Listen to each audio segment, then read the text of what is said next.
À présent, le second livre, Et si finalement tout n'était qu'une question de management, un livre écrit par Anissa Yambe. Bonsoir et bienvenue. Bonsoir Jean-Jacques Faucon, merci. C'est un réel plaisir d'être parmi vous aujourd'hui. Vous êtes titulaire d'un master en recherche en management et stratégie. Vous êtes épouse, vous avez collaboré comme rédactrice avec plusieurs web magazines. Et si finalement tout n'était qu'une question de management, est votre premier livre. Alors, comment l'expérience s'est déroulée? D'abord, l'initiative d'écrire un livre, vous parvient à quel moment et pourquoi? Ok. En fait, tout est né d'un déclic. Parce que je viens de terminer mes études, comme vous l'avez si bien dit. Et je ne le vis pas bien. Je l'avais imaginé autrement. Je l'avais imaginé la fin du parcours scolaire, en tout cas pour moi à cette époque, plein d'enthousiasme, mais ce n'est pas le cas. J'ai plusieurs problèmes au quotidien et je ne comprends pas comment je suis diplômée de management et je n'arrive pas à résoudre mes propres problèmes. Oui. Et là, je me pose la question, je dis, mais là, il y a un problème. Je suis formée à gérer des entreprises. Et comment je veux gérer ces entreprises si moi, personnellement, je n'arrive pas à me gérer?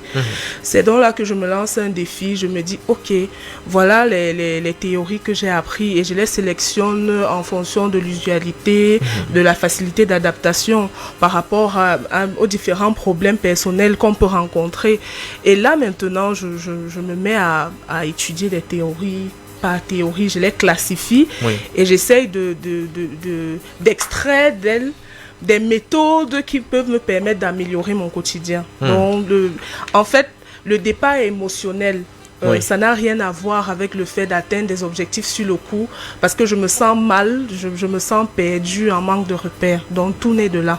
Est-ce que finalement, le choix, vous ne vous dites pas à ce moment-là que le choix de vos parents, au moins la volonté de vos parents de vous voir aller finalement obtenir un concours, intégrer la fonction publique, était peut-être le choix idéal? Est-ce que quand on se retrouve en difficulté, on se dit, ils avaient raison? Ils avaient raison peut-être, oui et non. Oui, parce que en fait, dans leur rôle de bienveillance, ils veulent le meilleur pour leur enfant. Non, parce que c'est pas ce que moi je veux. Moi, j'ai des objectifs à atteindre et je sais que je m'épanouis dans tout processus créatif. Et par contre, c'est vrai que je ne dirais pas pour tous les métiers de la fonction publique. L'inertie, ça ne me correspond pas. Je me sens vivante quand je crée, je me sens vivante quand j'expérimente. Et je savais que cette voie-là n'était pas la mienne. Et pour les convaincre, il fallait juste se lancer et c'est ce que j'ai fait. Vous pensez qu'il est possible d'appliquer le management que vous avez appris, management d'entreprise, à sa vie personnelle? Oui, c'est possible. C'est une possibilité. Parce que moi-même, je l'ai expérimenté. Comment on procède? Comment on procède? On procède par étapes. On procède par étapes. Déjà, le livre est divisé en 4 parties. La première partie qui est déterminée. La deuxième, s'organiser pour agir. La troisième... décider. Et la dernière, c'est réajuster. En tout cas, ces 4 parties, ce sont des fonctions du management. Donc, ces parties n'ont pas été choisies au hasard. Déterminer pourquoi? Parce que dès le départ, il faut déterminer sa mission de vie. Pourquoi est-ce qu'on est sur Terre? Pourquoi on est sur Terre? Ça, ce sont des questions qu'il faut se poser. Et vous revenez à nous posant la question, généralement, on demande qu'est-ce que tu veux faire dans la vie? Oui. Ce sont des questions qu'on pose, mais parfois pour répondre, c'est difficile. Et les gens ne se rendent pas compte que pour répondre à cette question, c'est un travail. Il faut des référentiels. Parce qu'on se lève pas un matin, on dit que ok, je suis capable de faire ça. Il faut s'étudier. Quelles sont mes passions? Quelle est ma raison d'être sur Terre? Quelles sont mes valeurs? Par rapport à ça, qu'est-ce que je suis capable de faire?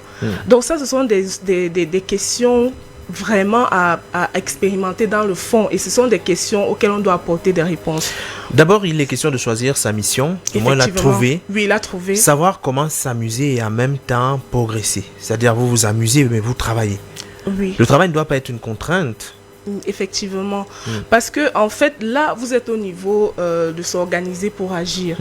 Et là, je parle de la chaîne de valeur. La chaîne de valeur qui a été développée par Michael Porter, où il explique, en fait, en entreprise, il y a des activités principales et des activités de soutien. Oui. Les activités de soutien, c'est ce qu'on fait au quotidien. C'est notre travail. C'est tout les actions qu'on mène pour accomplir des objectifs, peut-être d'un point de vue professionnel, généralement d'un point de vue professionnel. Mais à côté de ça, il ne faut pas se perdre. Oui. C'est important d'avoir à côté de ces actions fortes du quotidien et parfois fatigantes d'un point de vue intellectuel et physique, des activités qui vous permettent de vous épanouir à côté. Parce que ce sont ces activités-là qui vous permettront de vous soutenir, qui vous permettront de rendre la tâche facile de manière générale. Oui. Donc, de façon peut-être organisée pour revenir à l'ordre, la direction, les objectifs, il faut se fixer des objectifs SMART. Oui, c'est important. Oui. Et là, on est dans la première partie, on est dans déterminer. Parce qu'il faut d'abord déterminer sa mission, il faut définir des objectifs, il faut déterminer son épingle, il faut déterminer son terrain de jeu. Ensuite, il faut tirer son épingle du jeu. Dans tout ça, c'est déterminer. Parce que si ce travail n'est pas fait, vous ne pourrez pas vous organiser. Oui. Il faut tirer son épingle du jeu, c'est-à-dire que l'environnement, dans un environnement, comment évoluer? Oui, tirer son épingle du jeu. Dans cette partie, j'aborde la stratégie Océan Bleu, qui est une stratégie qui me passionne énormément. Et la stratégie Océan Bleu, ce qui me plaît dans cette stratégie, le principal objectif de cette stratégie, c'est de rendre la concurrence impertinente.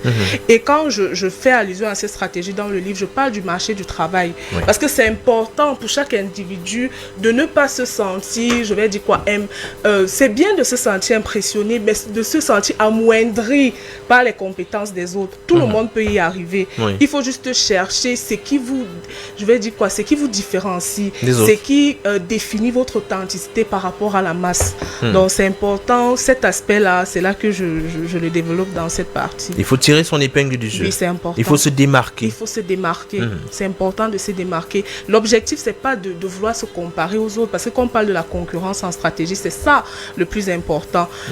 Quand le PDG de Nintendo disait quoi? Que lui, en fait, son objectif, c'est pas de combattre la concurrence de manière directe. Ce que lui veut faire, c'est de transformer des personnes qui ne veulent pas, qui n'aiment pas jouer les jeux vidéo en joueurs de jeux vidéo. Et c'est ce qu'il a pu faire. Parce que des pères de famille, des femmes se sont retrouvées en train de jouer des jeux vidéo. Et c'est pareil dans la vie. Parce que vous n'allez pas, ne vous laissez pas intimider par peut-être ceux qui ont déjà eu des réalisations dans votre domaine de compétences, par exemple. Vous avez votre mot à dire. Vous avez des choses à prouver. Vous êtes capable de le faire. C'est pour ça que moi, j'adore cette théorie, en fait. Il faut dire en réalité que dans la vie, on fait face à des choix. Oui. Et il faut faire des bons choix pour pouvoir évoluer. C'est important, oui. Alors, soyons un peu pratiques. Oui. Vous avez un jeune Camerounais qui a fréquenté, un peu comme vous. Oui. Il est sorti de l'école, il a écrit un certain nombre de demandes d'emploi et il veut se lancer. Oui. Quels sont les éléments sur lesquels il devrait d'abord se focaliser? D'accord. Je vais répondre déjà, qu'est-ce qu'il veut faire? C'est important déjà de savoir ce qu'il veut faire. Oui. Et à partir du moment où il sait ce qu'il veut faire en tant que métier, mais il faut qu'il fasse du benchmarking. Le benchmarking, c'est quoi? Il faut qu'il apprenne les meilleures pratiques chez ceux qui ont réussi dans le domaine. Et là, il y a une panoplie d'informations sur les réseaux sociaux. Il y a YouTube, il y a Facebook. Vous apprenez. Si vous voulez être journaliste, vous voulez être rédacteur web, je pense qu'il y a des rédacteurs web à succès. Oui. Vous essayez de voir. Parce que généralement, ils font du storytelling, ils racontent leur histoire et tout. Donc, à partir de ça, vous pouvez vous construire. Parce que vous prenez maintenant des éléments du benchmarking. Ok, par rapport à mon contexte, qu'est-ce qui est applicable, qu'est-ce qui ne l'est pas? Vous essayez de faire un tri.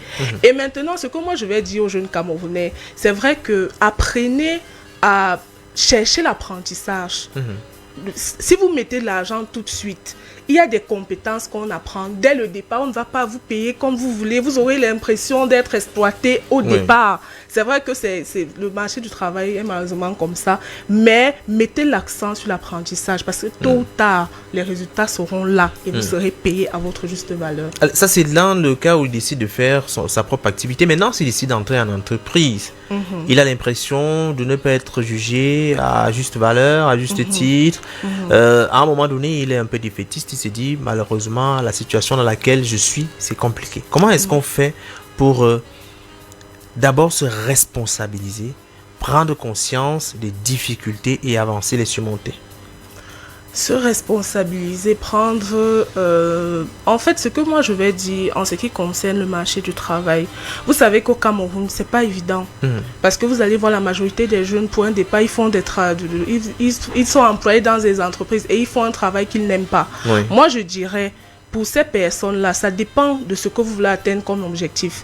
Si vous faites votre possible et vous n'avancez pas, à un moment donné, il va falloir lâcher. Oui. Parce que si vous faites tout pour vous en sortir, vraiment vous estimez que vous mettez tout en œuvre pour rendre le meilleur possible et tout, et il n'y a pas de retour, moi, ça ne servira à rien d'insister. Peut-être ce n'est pas votre voie. Oui, et peut-être il va falloir que vous vous repositionnez aussi. Comment était votre entreprise? Est-ce que votre positionnement de départ était le bon? Comment vous vous êtes présenté au sein de votre entreprise? Parce que parfois aussi, c'est par rapport à la manière dont vous présentez que on juge, on colle un mot sur votre visage. Donc c'est important déjà dès le départ, comment vous vous êtes présenté de manière générale. Qu'est-ce que vous avez fait? Qu'est-ce que vous avez apporté? Parce que je dis, en tant que jeune, c'est important de quitter une entreprise et de marquer. Il faut marquer votre passage. Que vous ayez aimé votre travail ou pas. Il faut que des collègues disent vraiment, je ne l'ai pas aimé. Tel, oui, quand il y avait un tel, voilà ce qu'il a fait. Et de manière palpable. Donc c'est important. Et si jamais vous mettez tout en œuvre et rien, vous n'avez pas le résultat attendu, à un moment donné, cherchez un autre travail. Et vous avez même d'ailleurs dit dans votre livre que votre attitude détermine votre altitude. Si vous montrez des précis faibles, vous aurez en face de vous des prédateurs qui vont abuser de vous. Effectivement. Le positionnement, c'est important. C'est vrai qu'en termes de produits, d'un point de vue marketing, c'est important de positionner son produit. Il faut qu'est-ce que les consommateurs disent quand ils parlent de votre produit. Qu'est-ce qu'ils retiennent quand ils pensent à votre produit. C'est pareil pour un individu. Parfois, vous vous positionnez... Quand on pense à tel, à quoi cela renvoie directement. Et je pense que ça arrive à tout le monde. Oui, effectivement. Après, on est en train de causer. Après, on dit qu'à un tel, lui là, vraiment, il n'est pas sérieux. On a déjà collé un mot parce qu'il s'est positionné de la mauvaise des manières. Et je veux dire que en fait, tout ça, c'est pas qu'en entreprise. Peut-être les gens ne se rendent pas compte de l'importance de prendre certains aspects au sérieux. Parce que c'est vrai que ça a été mon expérience, mais je veux vraiment que les gens comprennent que, en fait, c'est important. Parce que la vie, c'est du sérieux. C'est important de prendre au sérieux certains éléments dans la vie, que ce soit d'un point de vue professionnel avec le travail, même le choix du partenaire. Je l'aborde dans le livre parce que moi, ça a été une période très compliquée et je me suis rendu compte que je m'étais mal positionnée. Je m'étais mal positionnée. C'est-à-dire que si vous aspirez à quelque chose, vous aspirez à un Barack Obama, vous ne soyez pas une Nicki Minaj. Effectivement. Soyez une Michelle Obama. Oui, effectivement. Et cette expression, je l'avais suivie dans une vidéo de Zach Mekwassa, mais j'avais tellement ri. Et c'était la vérité. Vous ne pouvez pas être une Nicki Minaj, vous voulez épouser Michelle Obama, c'est impossible. Barack, oui. C'est impossible. Barack Obama, excusez-moi. Alors, j'aimerais dire que à l'intérieur, ce qui est intéressant, c'est qu'au-delà de l'environnement du travail, vous amenez le management jusque dans le foyer. C'est dans la vie privée, vraiment privée. Oui. Et à l'intérieur, vous interpellez des femmes à un certain niveau. C'est-à-dire, il faut travailler sur soi-même d'abord. Oui, c'est important. Pour pouvoir être sûr d'obtenir ce à quoi on aspire, finalement. C'est important parce que je parle en fait, quand je veux m'expliquer cet aspect, je prends même le choix du conjoint. Parce que parfois, il y a des femmes, elles veulent juste se marier. Et elles ne savent même pas qui elles sont. C'est important de savoir qui vous êtes. Oui. Parce que quand vous savez qui vous êtes, vous ferez facilement le choix. En fait, les gens ne s'imposeront pas à vous. Vous aurez vraiment cette aisance de choisir parmi. Vous dites, non, voilà en fait celui qui correspond à mes valeurs. Tout à fait. Voilà celui qui correspond à mes attentes. Donc, c'est important de faire ce travail-là. Et je me suis rendu compte qu'avant, ça n'allait pas parce que je n'avais pas fait ce travail. Et à partir du moment où je l'ai fait, il y avait des prétendants qui me fuyaient. Je le dis, et puis les gens riaient dans la salle. Oui, il y a les gens vont commencer à vous fuir de manière naturelle. Parce qu'ils savent, en fait, quand ils Vous n'avez pas le profil. Oui, en fait, le profil se dessine. Le profil idéal se dessine. Vous n'avez pas besoin de parler. Vous voyez, vous dites que non, ça, c'est pas bon. Parce que vous avez déjà fait votre propre travail sur vous. Donc, en fait, c'est important. C'est pour ça que je le dis au niveau peut-être... en fait, le modèle que j'utilise, c'est le modèle BCG. C'est vrai qu'en entreprise, il est utilisé pour l'allocation des ressources par rapport aux produits qui apportent plus de chiffre d'affaires et qui est placé sur un marché en pleine croissance. Mais d'un point de vue personnel, ça se passe aussi parce que vous... Je sais pas, quand on est dans une relation, on y met du temps, on y met de l'attention, on y met parfois de l'argent. Mais vous investissez tout ça sur qui? Est-ce que la personne en vaut la peine?